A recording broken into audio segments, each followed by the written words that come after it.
Following the particulars furnished are question number 2. Question number 2. Page number 147. Question number 2, page number 147. Following are the particulars furnished by Bhumi Worker Limited, domestic company. Profit and loss account is given. ಅದರಲ್ಲಿ ಏನು ಬೇಕಾದ್ರಲ್ಲಿ ಸಮಸ್ಯೆ ಇಲ್ಲ. Additional information: value of plant and machinery excluding car on 1st of April to 1 crore 20 lakhs, building 20 lakhs. Depreciation allowed 15% on plant and machinery and 10% on building. Sundry expenses 80,000 paid in cash, ನಮ್ಗೆ ಗೊತ್ತಿದೆ. Unabsorbed business loss brought forward, ನಮ್ಗೆ ಗೊತ್ತಿದೆ.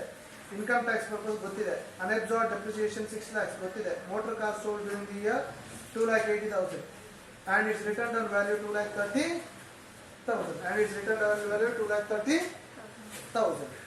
Now here value of machinery and value of building is given, which is given to find out what should be the depreciation. In the profit and loss account, depreciation is given as 16 lakhs. 16 lakhs.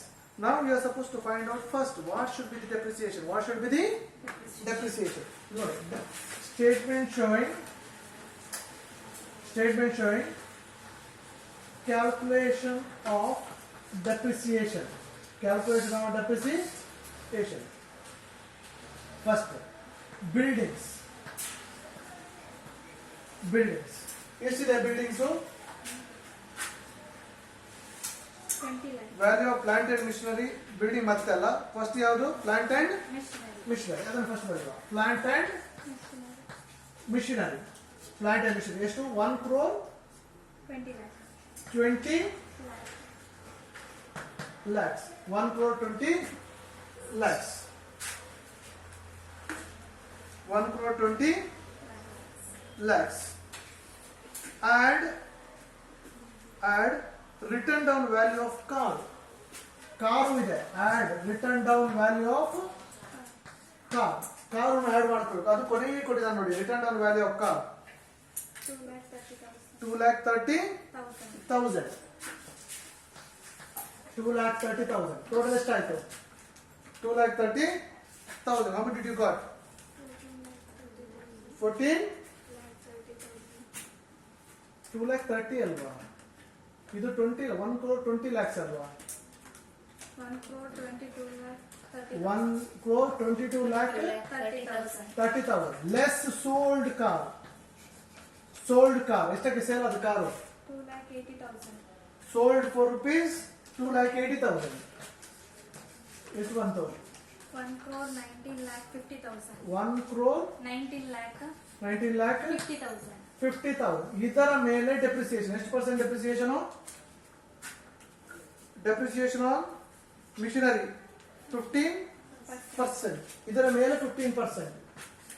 17 lakh 92,500. 17 lakh 92,500. 17 lakh 92,500. ಅರ್ಥ ಆಯ್ತು ಇಲ್ಲಿವರೆಗೆ? ಮತ್ತೆ add ಇದಕ್ಕೆ add depreciation on buildings. Building ಎಷ್ಟು ಕೊಟ್ಟಿದ್ದೀನಿ ನಾವಿಲ್ಲಿ? 20 lakh. ಅದರ ಮೇಲೆ ಎಷ್ಟು ಪರ್ಸೆಂಟ್ ಹೇಳ್ತಾನೆ? 20 lakh into 10%.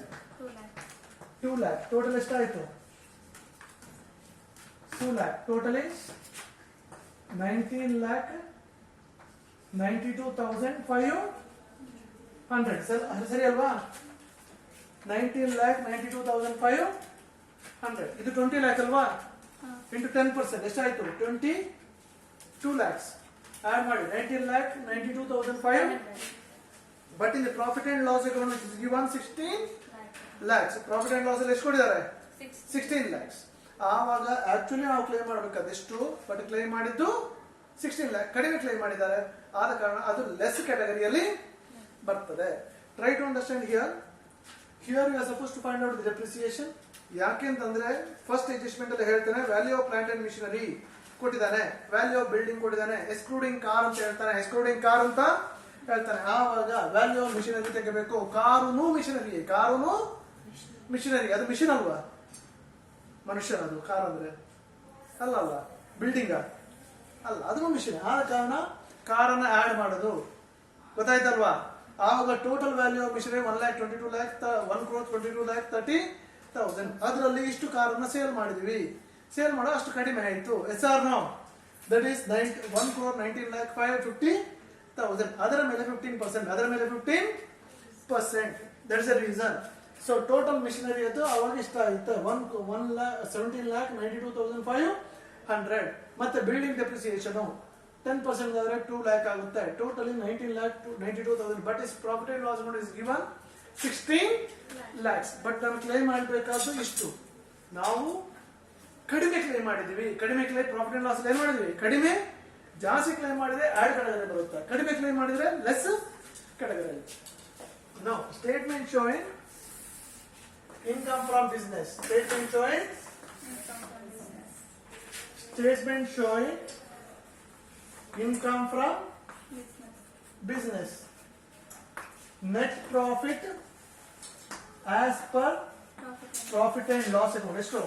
40,92,000. Add expenses disallowed. ಒಂದೊಂದಾಗಿ ಹಾಕಿ ಓದ್ತಾ ಹೋಗ್ತೀನಿ ನೋಡಿ. ಪರ್ಚೇಸಸ್ ಅದು business. Establishment expenses, yes is a business, but ಅವನ ಏನು ಅಡ್ಜಸ್ಟ್ಮೆಂಟ್ ಇಲ್ಲ. Travelling expenses, yes you should travel, suppose to travel to sell the product, is a business. Depreciation, yes is a business, but actually suppose to claim this much, but ಈ claim 16 lakhs. ಕಡಿಮೆ claim ಆಗಿದೆ, ಆದ ಕಾರಣ less ಕ್ಯಾಟಗರಿಯಲ್ಲಿ ಬರ್ತದೆ ಅದು. Outstanding GST, any outstanding is Income tax. income tax is not a business. Income tax ಎಷ್ಟು?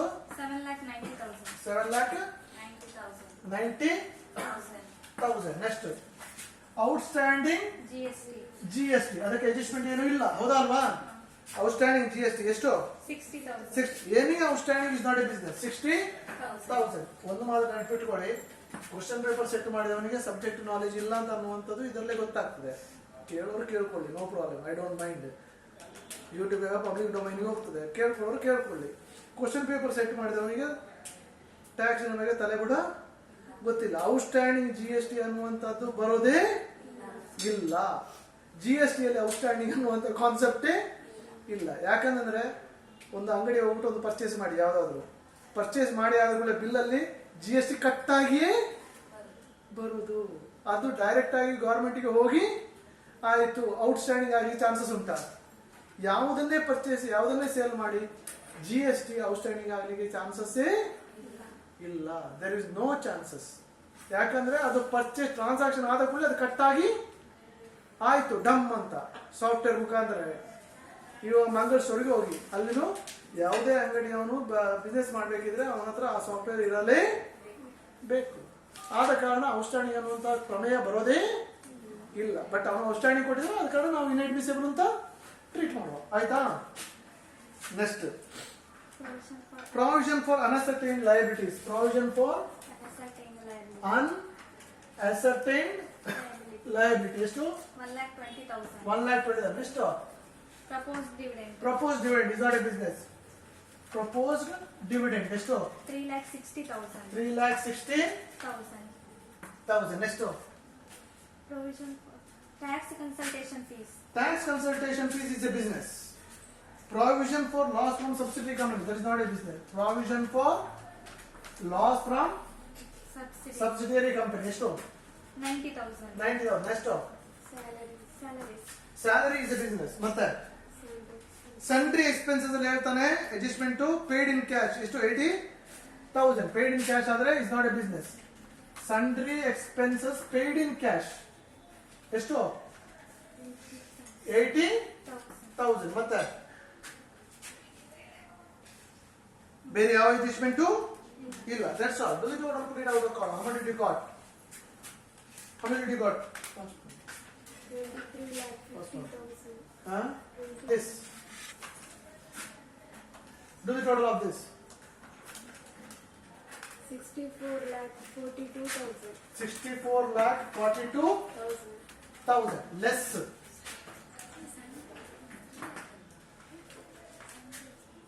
Sundry expenses ನೋಡಿಲಿ 3 lakh ಇದೆ, ಅದು ಬಿಸ್ನೆಸ್.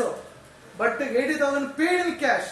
ಪೇ ಮಾಡಿದ್ರೆ ಕ್ಯಾಶ್ ಅಲ್ಲಿ 10,000 ಮೇಲ್ಪಟ್ಟು ಕ್ಯಾಶ್ ಅಲ್ಲಿ ಪೇ ಮಾಡಿದ್ರೆ ಅದು ಬಿಸ್ನೆಸ್ ಅಲ್ಲ. ಟ್ಯಾಕ್ಸ್ ಪರ್ಪಸ್ ಅಲ್ಲಿ ನಾವು ಮ್ಯಾಕ್ಸಿಮಮ್ ಕ್ಯಾಶ್ ಕೊಡಬಹುದು 10,000 ಒಳಗಡೆ. 10,000 ಜಾಸ್ತಿ ಕೊಟ್ಟರೆ ಅದು ಬಿಸ್ನೆಸ್ ಅಲ್ಲೇ ಅಲ್ಲ. Less income disadmissible, disallowed, income disallowed. ಒಂದೊಂದಾಗಿ ಓದ್ತಾ ಹೋಗ್ತೀನಿ ನೋಡಿ. Sales is a business. Amount withdrawn from general reserve ತಗೊಳ್ಳಿ. Amount withdrawn from general reserve ಎಷ್ಟು? 6 lakhs. Next Long term capital gain. Long term capital gain is not a business. ಬರೀರಿ long term capital gain ಎಷ್ಟು? 2,40,000. 2,40,000. ಮತ್ತೆ Sundry income. Sundry income is a business. Sundry income is a business. ಮತ್ತೆ Profit on sale of car motor is not profit on sale of car is not a business. Profit on sale of car ಎಷ್ಟು? 50,000. 50,000. ಮತ್ತೆ Interest on tax free government security is also not a business. Interest on tax free government security ಎಷ್ಟು? 40,000. 40,000. Total ಮಾಡಿ 9,30,000. 9,30,000. Less ಮಾಡಿ 9,30,000. 55,12,000. 55,12,000. Less first ಇದು depreciation. ಹೌದಾ ಅಲ್ವಾ? First ಇದು less again expenses which is not included in the profit and loss. Actually ಕೊಟ್ಟದ್ದು 6 lakh, but claim ಮಾಡಬೇಕಾದಷ್ಟು 19,92,500. ಆದ ಕಾರಣ ಲೆಸ್ ಕ್ಯಾಟಗರಿಗೆ ಬರ್ತದೆ. ಇಲ್ಲಿ ಎಷ್ಟು ಬರುತ್ತೆ? 13,92,000. 6 lakh ಎಷ್ಟು? 16 lakh ಆಗಿರ್ಬೇಕು. 6 lakh ಅಲ್ಲ, 16 lakh. ಎಷ್ಟು ಬರುತ್ತೆ ಅವಾಗ? 3,92,500. 3,92,500. Next, unabsorbed depreciation for tax purpose ಅಲ್ವಾ? unabsorbed depreciation for tax purpose ಅಲ್ಲ ಇಲ್ಲಿ ತಗೋಬೇಕಾದ್ದು. ಎಷ್ಟು tax purpose? unabsorbed depreciation for 6 lakh for accounting purpose. unabsorbed depreciation ಇಲ್ಲ. unabsorbed business loss ಇದೆ ಟ್ಯಾಕ್ಸ್ ಪರ್ಪಸ್ ಎಷ್ಟು? 12. unabsorbed depreciation, unabsorbed business loss ಆಯ್ತಾ? business loss for tax purpose ಎಷ್ಟು? ಅದು 12 lakhs. Total ಎಷ್ಟಾಯ್ತು? Out column. ಇಲ್ಲಿ unabsorbed depreciation ಇದ್ರೂ ತಗೋಬೇಕು. ಇಲ್ಲಿ ಕೊಡ್ಲಿಲ್ಲ ಅವನು, ಅದು ಅಕೌಂಟಿಂಗ್ ಪರ್ಪಸ್ ಮಾತ್ರ ಅವ್ನು ಕೊಟ್ಟದ್ದು. ಅಕೌಂಟಿಂಗ್ ಪರ್ಪಸ್ ಮಾತ್ರ ಕೊಟ್ಟದ್ದು. ಟೋಟಲ್ ಎಷ್ಟಾಯ್ತು? 15,500. ಟೋಟಲ್ ಎಷ್ಟಾಯ್ತು? ಲೆಸ್ ಮಾಡಿ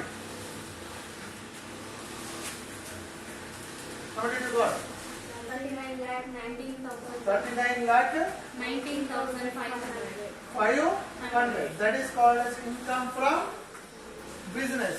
Income from business. Next, statement showing total income. ನೋಡಿ, statement showing total income. Statement showing total income. Total income. Income from salary nil. Income from house property, that is nil. Income from income from business. 15. ಇಲ್ಲಿ total mistake ಆಗಿದೆ ಅಂತ 15 lakhs minus ಮಾಡಿ. ಎಷ್ಟು ಬಂತಿದ್ದು? Add ಮಾಡಿ. ಎಷ್ಟು ಬಂತು? 55,92,000. ಇನ್ನು ಇದನ್ನ ಲೆಸ್ ಮಾಡಿ. ಎಷ್ಟು ಬರುತ್ತೆ? ಲೆಸ್ ಮಾಡಿ ಎಷ್ಟು ಬರುತ್ತೆ? 62,000. 46 lakh 62,000. 62,000. ಇದನ್ನೆಲ್ಲ ಲೆಸ್ ಮಾಡಿ 15 lakh 92,500 ಅನ್ನ ಲೆಸ್ ಮಾಡಿ ಎಷ್ಟು ಬಂತು? 92,500 ಲೆಸ್ ಮಾಡಿ ಎಷ್ಟು ಬಂತು? 30,69,500. 30 lakh 69,500. 500. Now, income from business we found just now 30 lakh 69,500. Next, income from capital gain. Capital gain 2,40,000. ಇನ್ನೊಂದು ಅದರಲ್ಲೇ ಬರುತ್ತೆ income from short term capital gain.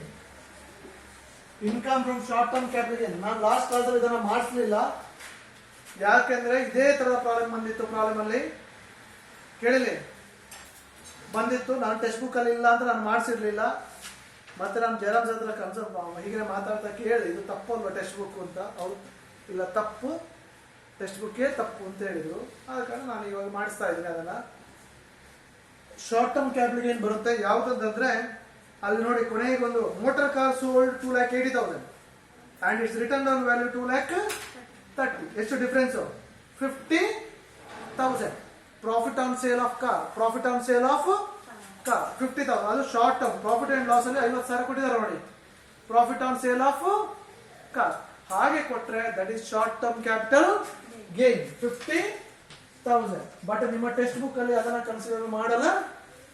ಅದು ತಪ್ಪು ತಪ್ಪೇ ತಪ್ಪು ತಪ್ಪೆ. ನಾನು ಲಾಸ್ಟ್ ಕ್ಲಾಸಲ್ಲಿ ಮಾಡೋ ನಾನು ಈ ಒಂದು ಪಾಯಿಂಟ್ ಅನ್ನು ತಗೊಳ್ಳಿಲ್ಲ, ಯಾಕಂದ್ರೆ ಆವಾಗ ನಾನು ಟೆಕ್ಸ್ಟ್ ಬುಕ್ ಅಲ್ಲಿ ತಗೊಳ್ಳಿಲ್ಲ, ನಾನು ತಗೊಳ್ಳಿಲ್ಲ.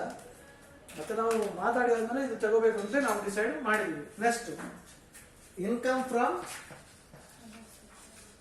From other source. ಇಲ್ಲಿ ಟ್ಯಾಕ್ಸ್ ಫ್ರೀ ಗವರ್ಮೆಂಟ್ ಸೆಕ್ಯೂರಿಟಿ ಅಂತ ಬಂದ ಕಾರಣ ಇಂಟ್ರೆಸ್ಟ್ ಆನ್ ಸೆಕ್ಯೂರಿಟಿ ತಗೋಬೇಕಿತ್ತು. ಟ್ಯಾಕ್ಸ್ ಫ್ರೀ ಅಂತ ಹೇಳಿದ ಕಾರಣ ತಗೊಳ್ಳಿಕ್ಕೆ ಇಲ್ಲ ಅಂದ್ರೆ ತಗೊಳ್ಳಿಕ್ಕಿತ್ತು. ಟೋಟಲ್ ಮಾಡಿ ಎಷ್ಟಾಯ್ತು? 33,59,500. This is called as GTI, less deductions, nil. 33,59,500. This is total income. Statement showing tax liability. Statement showing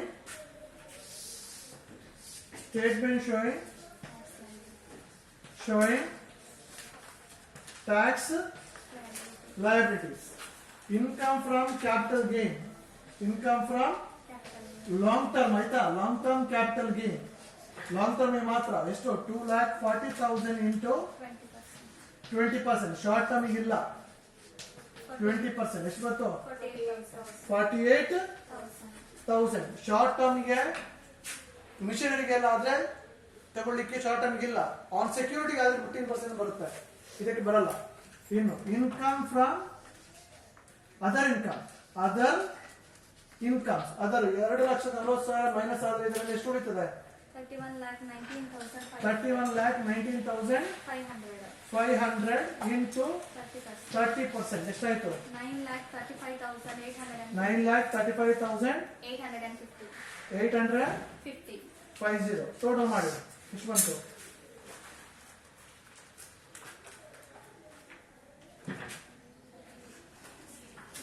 9,83,850. 850. Add cess 4% on this. 4% on this. ಎಷ್ಟು? 39,354. ಟೋಟಲ್ ಮಾಡಿ. How many you got?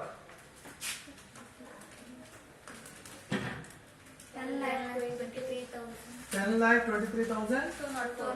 204. Next. ಇಷ್ಟು ಮಾಡಿದ್ರೆ ಸಾಕಾಗಲ್ಲ. Now we are supposed to find out book profit as per MAT.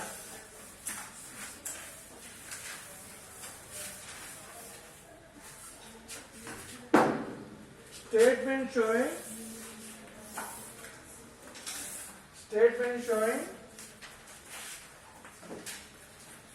showing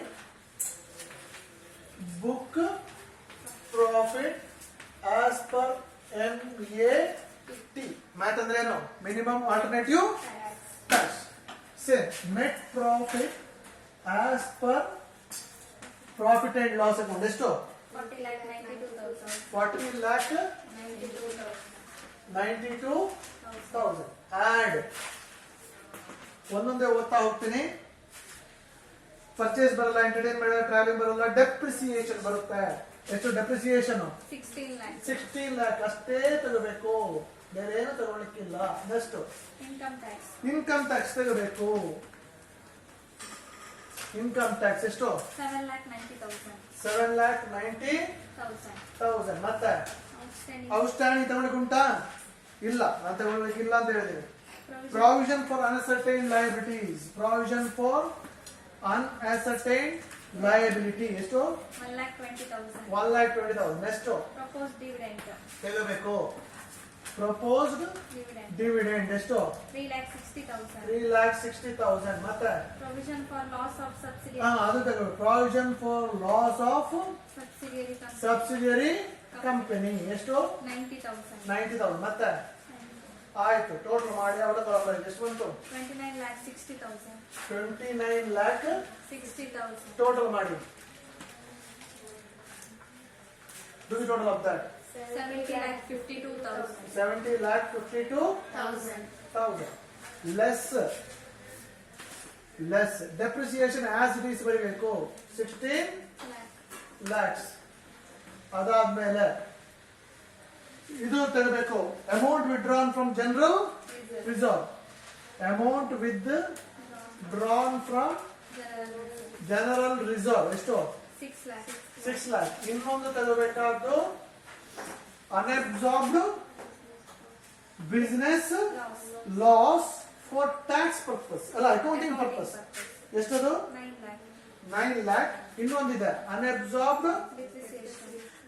R unabsorbed depreciation ಎಷ್ಟು? 6 lakh. From these two whichever is least. ಯಾವ್ದು list? 6 lakh. Total ಎಷ್ಟಾಯ್ತು? 28 lakh.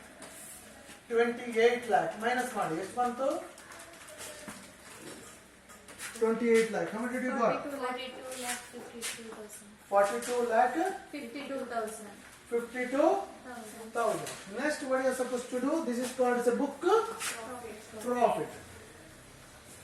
Book profit. Next, statement showing tax liability as per MAT. Statement showing